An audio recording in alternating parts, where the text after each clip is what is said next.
Hello folks, hope everyone's doing well. Doing a recording from here at the office, so that's why the background's a little different there.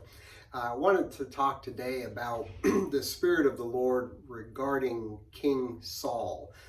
We've been covering the kings in Sunday school a bit. I thought it'd be a good message for today. We know him, and most of what we're talking about is in the book of First Samuel, probably early on up until about chapter 13, 14, 15, somewhere in that area, but it's all in there.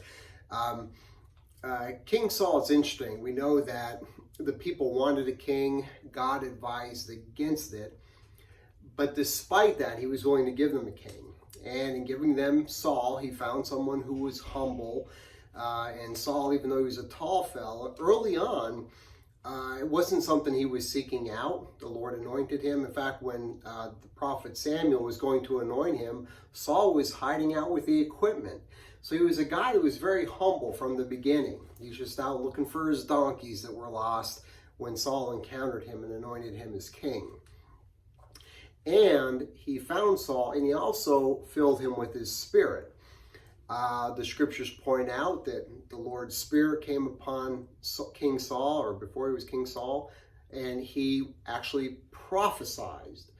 So we know that the Spirit of God was with him. And I know some people might say, well, the Spirit of God then was different from the Holy Spirit now in the New Testament after Pentecost. And perhaps that's true, but still, you know, the Spirit of God largely is the same, whether it's indwelling in a person or it was there to guide Saul or visit him frequently to make his decisions. But in the scriptures, we see that the Lord sent his Spirit to Saul, and then later on we see that the Spirit departed from Saul. So what happens in between there, and some of this you're familiar with, we know that Saul gets in trouble because he decides not to wait for Samuel before making the offering, before making the sacrifice after a victory.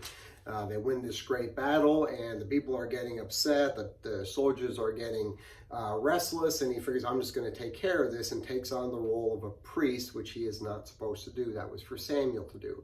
So he disobeyed in that instance. There was also an instance where Saul and the army of Israel had a great defeat over the Philistines. Jonathan had gone out and taken a couple guys and killed over 20 of the Philistines, and the Lord upset them and disturbed them, and they had this great victory. And Saul takes it upon himself to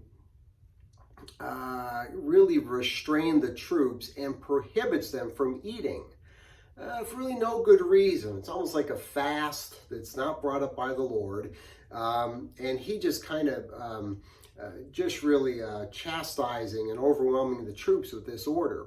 So they're hungry, they're fainting, they're upset.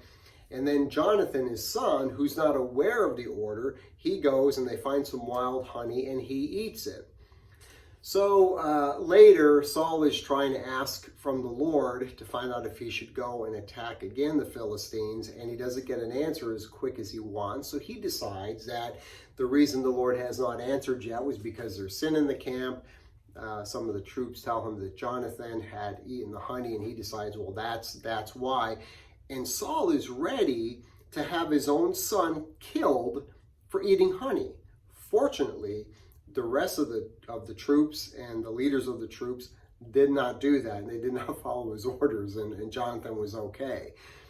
But you could see he's not waiting to do the sacrifice. Then he has this episode with Jonathan.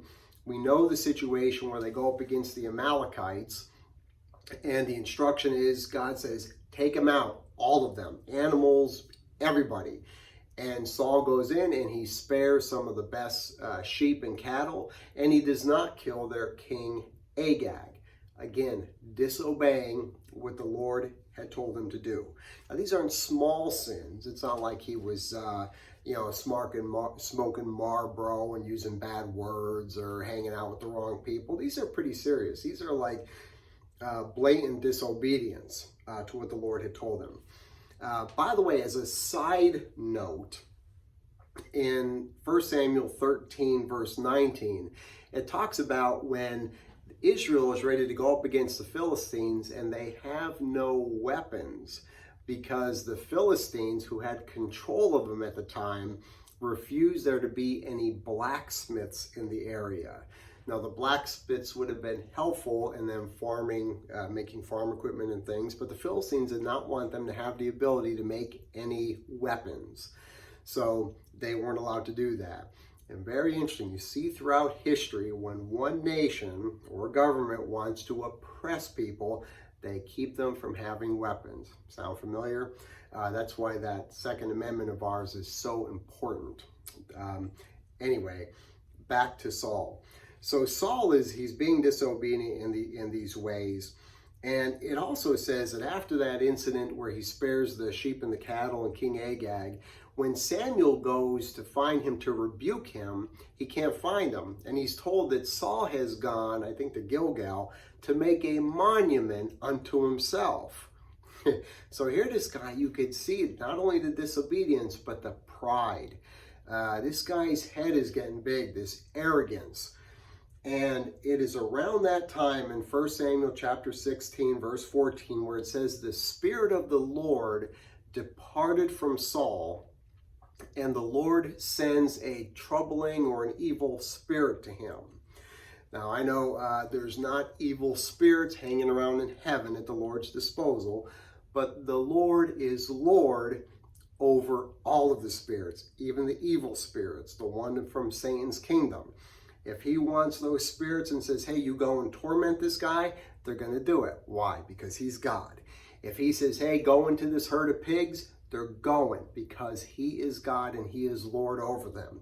That is very assuring, folks. Very, very assuring. He is Lord over all, and they are under his control.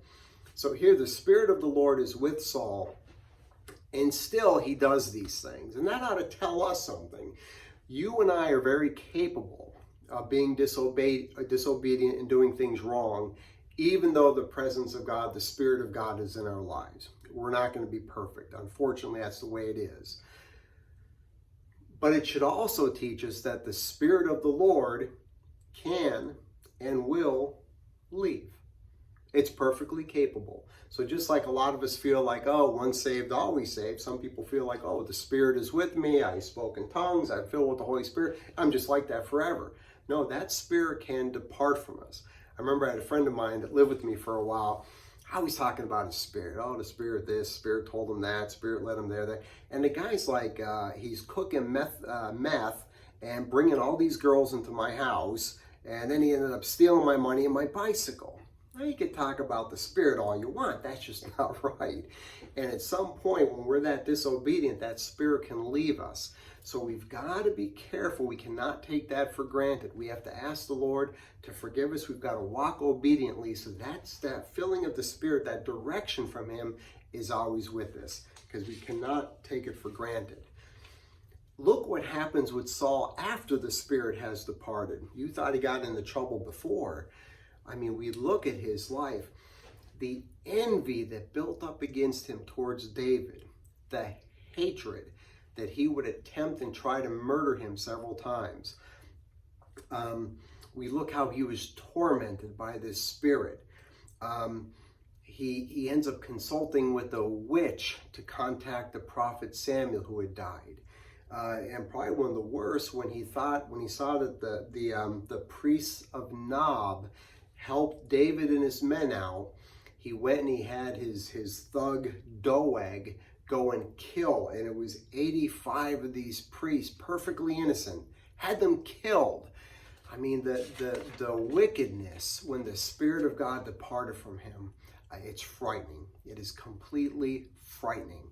And we need to ask God for his mercy and be obedient to him so that never happens to us. Again, there's a lot to learn from the Old Testament, especially I feel the kings and what they went through and God's involvement in these. But I hope that's helpful and a blessing. God bless you guys. So long.